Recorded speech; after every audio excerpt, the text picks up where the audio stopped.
Puzzle means to confound one. When looking to jigsaw puzzles, as noted by George Perec in the beginning of his novel Life, a User's Manual, jigsaw puzzles come in the form of a gestalt figure, where the totality is seen as more than just the mere sum of its parts. In a puzzle, each piece forms a discernible pattern from which a holistic picture is perceived. Hermetically, this oneness comes from all pieces, and yet it takes on a separate gestalt presence. As Perec notes in his novel, it is not the separate pieces of a puzzle that determine the pattern of the puzzle itself, but rather there is a predetermined pattern to the puzzle that determines how the separate parts are pieced and placed. When the jigsaw falls into place, you phenomenologically pick up on a pattern previously unperceived from your prior perspective. As Radiohead noted in their song Jigsaw Falling into Place from their album In Rainbows, all begins to blur into one. We have made connections to how the notion of one is all is connected alchemically to Luciferian enlightenment via the refraction of the rainbow, where all colors combine into one white light.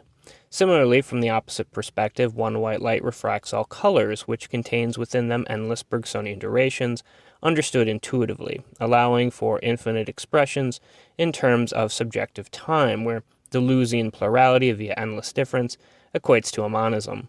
Whether one is a Hegelian or Deleuzian stems from whether they think they're going back to an absolute unity of oneness, or whether they are differentiating via endless difference and repetition towards encapsulating the all, which can never be complete to land due to his adherence to Kant, unlike Deleuze's adherence to Spinoza's monism. To Perec, if the puzzle which confounds us is predetermined, then, like an inverse of Sartre's existentialism, essence precedes existence as opposed to Sartre's existence preceding essence, whereby we lose our raison d'etre, our reason for existence, forfeiting over our freedom. Here we engage with the noumenal force of Kant and Land's deterministic model, where we are guided along by the will. Like Go pieces, Perec notes how puzzle pieces have little signifying power on their own, adhering to Deleuze, who favored the game of Go over chess due to Go being less codified than chess, driven more by capturing territory via difference, driven less by identity. Puzzle pieces, however, contain misinformation, as Perec notes, where pieces can be joined together since they physically fit, despite the fact that they are not meant to go together, as they do not help piece together the holistic picture, nor conform to the predetermined pattern set by the puzzle for each piece from the start.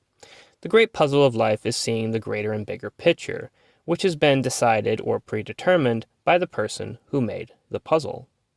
This perspective proves bleak in terms of politics, where elite sectors of society rule and dictate the ideological discourse and drives and desires of a populace of impoverished people, adhering to a shared class consciousness that seemingly plays a game only when they are allowed to regulate the rules of the game itself.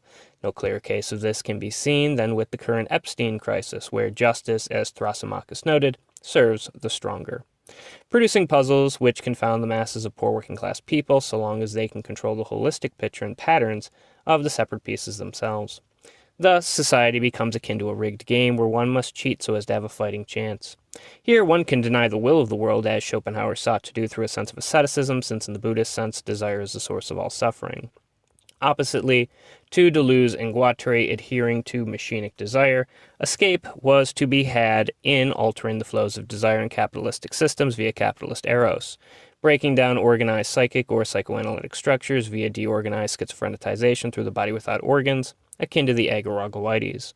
This again is akin to the Hermetic notion of solv et coagula, whereby one must break down or deterritorialize structures so as to alchemically reform, reterritorialize, or reshape them into something other than what they once were, akin to calculus derivatives or even Jungian metanoia, or a form of Negrestani's toy philosophy. This Gnostic perspective turns one into the Antichrist, reevaluating all values, as Nietzsche noted, dispelling the demiurgic deities that deceive us daily, finding our own form of freedom and raison d'etre, reason for existence, via illumination, where we die so as to be reborn. And so for freedom, men will continuously fight, illuminated by a shared Marxist form of class consciousness. Thus, as technology expands, so too would alienation for working-class people, and thus the need for the proletariat to seize the modes of production for themselves. Thus, to Jacques Ellul, it was Marx who took the masses on a technical turn, focusing on technique and efficiency, which sadly only further mechanizes man into something inhuman. As Nietzsche warned, when one stares into the abyss stares back into them. As we noted in a prior video of ours, such is what it means to become a technical beast. The irony of Parek's statements before his novel begins is that the entire book is structured based on the knight's tour in chess, where the knight visits each square on the chessboard only once, producing a unique pattern. Instead of an 8x8 grid, which would result in 64 distinct areas, since 8 times 8 is 64, Parek used a 10x10 grid, representing an apartment complex's layout, producing 99 distinct chapters for his novel and not 100. As such, the novel fails to describe the complete tour of the knight, missing one moveset, which is a room in the cellar. To some critics, this was an oversight by Parek, but to others, it was more likely intentional, meant to highlight upon the concept of incompleteness itself, just as the characters Bartlebooth and Valine fail in their pursuits in the novel itself. Incompleteness is important when we consider Land's notion of the spiral used to combat a one-god universe, and his reliance upon mathematicians like Kurt Gödel for his incompleteness theorems, noting how there will always be true statements that cannot be proven or disproven, and George Cantor for his work on set theory and his idea of infinity, where the set of real numbers is uncountably infinite, showing how real numbers are more numerous than natural numbers. To Land, since we cannot fully know, since all is left incomplete, we can always get outside and escape organized systems via a line of flight, allowing us to break from the codified patterns of the jigsaw puzzle, where the holistic picture of the puzzle remains incomplete or unknown, confined to Kant's noumenon. To Gnostic thinkers like Giorgiani, however, Kant's noumenon was merely a form of Foucauldian power knowledge meant to keep the masses oppressed, forever left unable to know Sophia due to her ties to the transcendental, and thus the need to immanentize the transcendental via Schelling's unconscious, allowing one to get the egregore of the unconscious under control, allowing man to become the technical beast, Frankenstein's alchemic and transhuman monster, allowing man to deal a death blow to the demiurgic deities and archons of deception. As an inhuman techno-fascist future comes to fruition, some will fight for freedom, becoming alchemically reborn akin to a technical beast. Others will wait for Tolkien's eucatastrophe to occur, confined to the fairy story of Christ, mimicking the Masonic League of the Just before it merged with Marx and Engels' Communist Correspondence Committee. Whether man is playing the game of shogi, chess, or go, or solving puzzles is irrelevant. Either way, he needs to get involved in the game. To get outside of the architectonic order of the Escutcheon AoE, one needs to escape via Lemurian time sorcery. Like Parek's novel shows, it is easy to miss or overlook a single move, producing the incompleteness needed to escape Burroughs' OGU.